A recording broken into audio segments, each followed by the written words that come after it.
क्या यह संभव है कि सिंधु नदी के पानी की एक एक बूंद पाकिस्तान की तरफ ना जाए, भारत रोक दे? क्या आपको भारत सरकार ने ठीक से बताया है और आपने ठीक से समझ लिया है कि जो सरकार पहलगाम में सुरक्षा नहीं दे सकी, जहां हजारों लोग जमा थे, वह सरकार पानी कैसे रोक देगी? एक नहीं, छह नदियों के। हम मानसून के समय का यह बहाव कौन बांध लेगा? कहते हैं पाकिस्तान को एक बूंद पानी नहीं देंगे। सचमुच निशिकांत दुबे गंगा का बहाव रोक देंगे? करोड़ों साल से नदी जिस रास्ते से गुजर रही है, उस रास्ते पर जाकर नदी को रोक देंगे तो यह बहुत बड़ी घटना होने वाली है। अगर गंगा का पानी रोक दिया गया तो मानसून में क्या होगा? बिहार और बंगाल में बाढ़ की क्या हालत हो जाएगी? ऐसी बाढ़ आएगी कि चुनाव रोक दिया जाएगा और आज की स्थिति में विश्व बैंक मुखिया बन जाता है। उसके पास शिकायतें लेकर दोनों देश पहुंचते हैं, लेकिन विश्व बैंक के पीछे कौन है? अमेरिका है। ट्रंप ने कह दिया। विशेषज्ञ यह भी लिख रहे हैं कि कोई एक देश अपनी तरफ से संधि निरस्त नहीं कर सकता। चीन को भी बहाना मिल जाएगा कि वह ऐसा करे। यह सवाल भी, क्या भारत इतने बड़े बड़े बांध बना सकता है कि छह नदियों का पानी रोक दे? 26 लोगों की हत्या कैसे हो गई? आपकी सुरक्षा में क्या क्या कमी थी कि पहलगाम में सुरक्षा क्यों नहीं थी? सेना क्यों नहीं थी? पुलिस क्यों नहीं थी? पानी रोक देंगे, तड़पाकर मार देंगे। सिंधु नदी का पानी रोकने के लिए मोदी सरकार ने क्या प्लान तैयार किया? क्या मोदी सरकार के मंत्री भाखड़ा डैम के गेट पर जाकर खड़े हो जाएंगे? क्या करेंगे आप? क्या बांध को टूट जाने देंगे या पानी छोड़कर अपने ही राज्यों को बाढ़ में डुबा देंगे? पाकिस्तान को एक बूंद ना देने के चक्कर में क्या आप अपने इलाकों में बाढ़ लाने देंगे? बताइए तो, पानी रोकने के लिए आपने कौन सा सिस्टम बनाया है? अगर हम इतना सारा पानी जमा कर लेंगे, रोक लेंगे, तो पूरी कश्मीर घाटी 7 मीटर पानी तक डूब जाएगी। लिखा है कि ऐसा करने के लिए कई 100 किलोमीटर नहरों का निर्माण करना होगा, जो मुमकिन नहीं। दोनों ही सूरतों में 30 से 50 साल तक पाकिस्तान पर कोई असर नहीं पड़ेगा। तो इतने बड़े स्तर पर पाकिस्तान को जो पानी जा रहा है, उसको एकाएक कैसे रोका जा सकता है? तो ये एक बड़ा सवाल है। इसको बहुत सारा इंफ्रास्ट्रक्चर खड़ा करना होगा और ये एक हवाई किला बनाना है कि रातों रात पाकिस्तान सूख के परेशान हो जाएगा। उसके लिए वक्त लगेगा और इसके लिए टेक्नोलॉजी चाहिए, उसके लिए साइंस चाहिए। आपको मंत्री यह सब बता रहे हैं, मीडिया यह सब बता रहा है कि इस साल कितनी बारिश आएगी कोई नहीं जानता, और आप कभी इतने बांध बना नहीं पाएंगे, इतनी ऊंचाई के बांध नहीं बना सकते कि छह नदियों के पानी को रोक सकें। जैसे कि हाइलाइट्स में आपने देख ही लिया है, आगे चल के डिटेल में मज़ीद वीडियो आपके साथ शेयर करेंगे। भारत ने पाकिस्तान का पानी रोक तो लिया, लेकिन क्या भारत अब खुद उस पानी में डूब जाएगा? ये सवाल उठाया है भारतीय एंकर ने। भारतीय एंकर ने एक और सवाल उठाते हुए कहा है कि लाखों की फौज कश्मीर में मौजूद है और उनकी मौजूदगी में इतना दर्दनाक वाकया कैसे पेश आ गया, और फिर 2 घंटे बाद फौज क्यों पहुंची? ये सवाल उठाते हुए रविश कुमार क्या कह रहे हैं, आइए देखते हैं। नमस्कार, मैं रविश कुमार। क्या यह संभव है कि सिंधु नदी के पानी की एक एक बूंद पाकिस्तान की तरफ ना जाए, भारत रोक दे? क्या आपको भारत सरकार ने ठीक से बताया है और आपने ठीक से समझ लिया है कि जो सरकार पहलगाम में सुरक्षा नहीं दे सकी, जहां हजारों लोग जमा थे, वह सरकार पानी कैसे रोक देगी? एक नहीं, छह नदियों के। 2023 का यह वीडियो देखिए। हिमाचल प्रदेश के मंडी में ही ब्यास नदी कुल्लू से आने के बाद मुड़ती है। मॉनसून के समय का यह बहाव कौन बांध लेगा? अगर बांधा जा सकता था तो इस साल बाढ़ से हिमाचल में जो तबाही आई थी, उसे कोई मंत्री अपनी फाइल पर साइन कर रोक देता। नदियों को जानना सभ्यता को जानना है और इतिहास की समझ के दायरे को व्यापक करना है।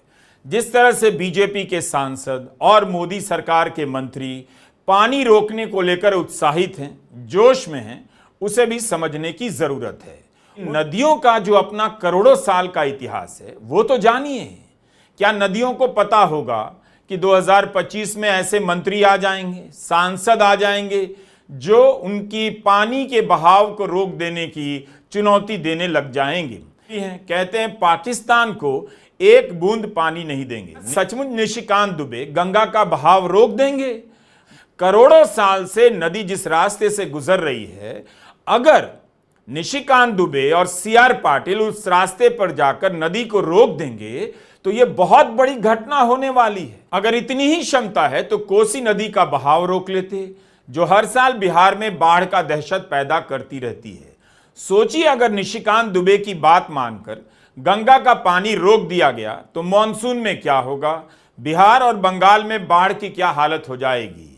ऐसी बाढ़ आएगी कि चुनाव रोक दिया जाएगा और निशिकांत दुबे को राहत के काम में लगना पड़ेगा। यही एक ऐसी संधि है जिसने पाकिस्तान के साथ 3 युद्धों का सामना किया, तब भी दोनों में से किसी भी एक देश ने संधि को निलंबित करने के लिए कोई कदम नहीं उठाया। आज की स्थिति में विश्व बैंक मुखिया बन जाता है। उसके पास शिकायतें लेकर दोनों देश पहुंचते हैं और उसकी निगरानी में जांच होती है। लेकिन विश्व बैंक के पीछे कौन है? अमेरिका है। क्या भारत ऐसा चाहेगा कि अमेरिका इस वक्त पंच बने? राष्ट्रपति ट्रंप ने जो कहा है उसकी भी चर्चा हो रही है।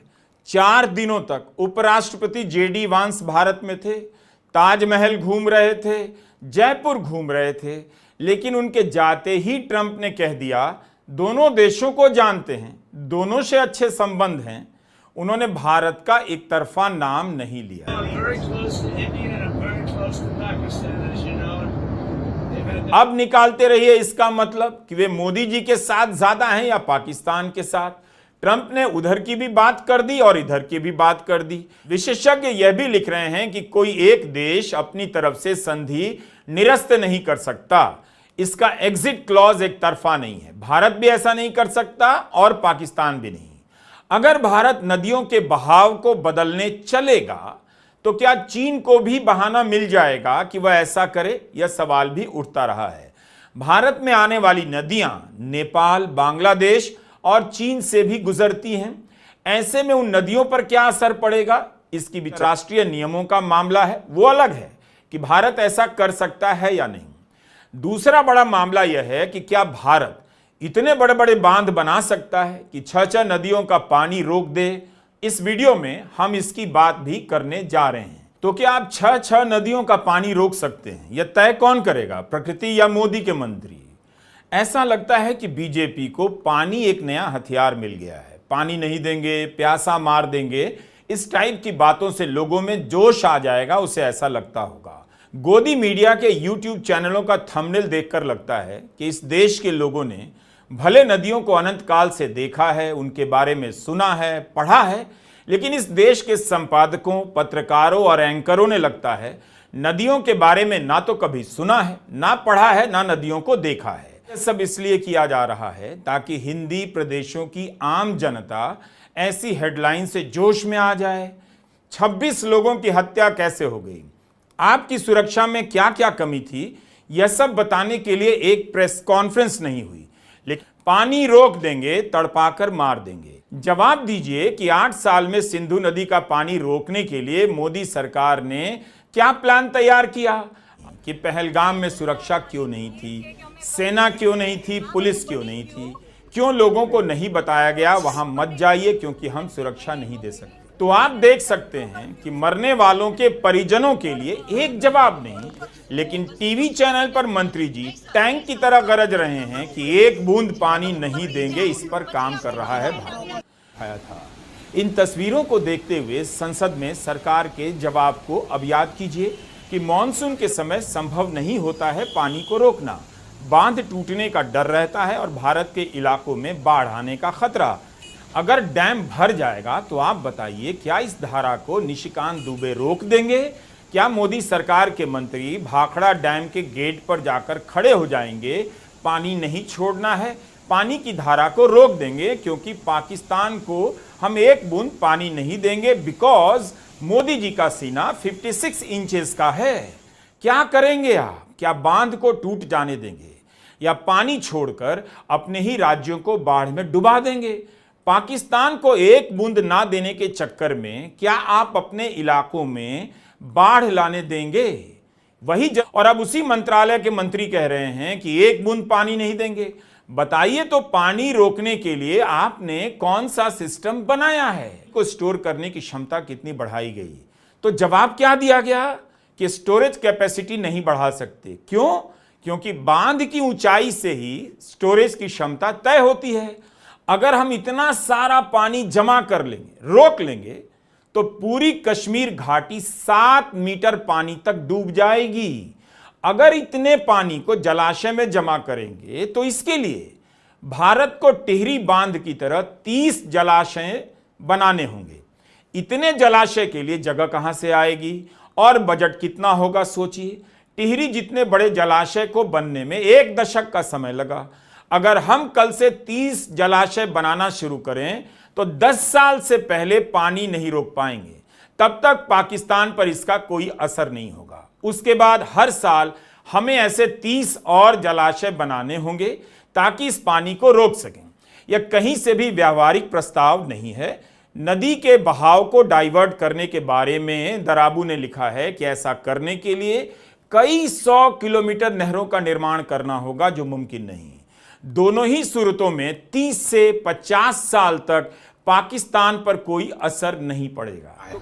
तो इतने बड़े स्तर पर जो पाकिस्तान को जो पानी जा रहा है उसको एकाएक कैसे रोका जा सकता है, तो ये एक बड़ा सवाल है। इसको ठंडे दिमाग से सोचना है कि अगर भारत पूरी तरह से तय कर ले कि उसे रोकना है पानी, तो उसके लिए उसे बहुत सारा इंफ्रास्ट्रक्चर खड़ा करना होगा। और ये एक हवाई किला बनाना है कि रातों रात पाकिस्तान सूख के परेशान हो जाएगा, उसके लिए वक्त लगेगा और इंफ्रास्ट्रक्चर खड़ा करना पड़ेगा। उसके लिए टेक्नोलॉजी चाहिए, उसके लिए साइंस चाहिए जो है उपलब्ध, इंजीनियर चाहिए और बहुत सारा पैसा चाहिए। तो इन चीजों का ख्याल रखना बहुत जरूरी है। क्या आपको मंत्री यह सब बता रहे हैं, मीडिया यह सब बता रहा है, या पानी रोक देंगे के नाम पर भीड़ को हाँका जा रहा है? नदी का पानी रोक रहे हैं, एक नहीं 6 नदियों का पानी रोकने की बात है। बाल्टी में पानी भर लेने से नदी का पानी नहीं रुकता। बारिश और बाढ़ के समय जब पानी भर जाता है, इस इलाके की भौगोलिक बनावट ऐसी है कि जम्मू कश्मीर हो या हिमाचल प्रदेश, संभव नहीं है कि इससे ज्यादा पानी हम इस्तेमाल कर सकें। तो किस साल कितनी बारिश आएगी कोई नहीं जानता, और आप कभी इतने बांध बना नहीं पाएंगे, इतनी ऊंचाई के बांध नहीं बना सकते कि 6 नदियों के पानी को रोक सकें। अधिकारियों का कहना है कि नया बांध बनाने में जितना खर्चा होगा, नई नहरें बनाने में जितना खर्चा होगा, उसे आप बिजली पैदा कर वसूल नहीं सकते। पानी कैसे रोकेंगे, उसकी क्या व्यवस्था है? अगर है तो प्रेस कॉन्फ्रेंस कर बता दीजिए। भारत में 26 लोगों की हत्या हो गई, गृहमंत्री से लेकर प्रधानमंत्री तक ने प्रेस कॉन्फ्रेंस नहीं की। क्या एक प्रेस कॉन्फ्रेंस नहीं कर सकते?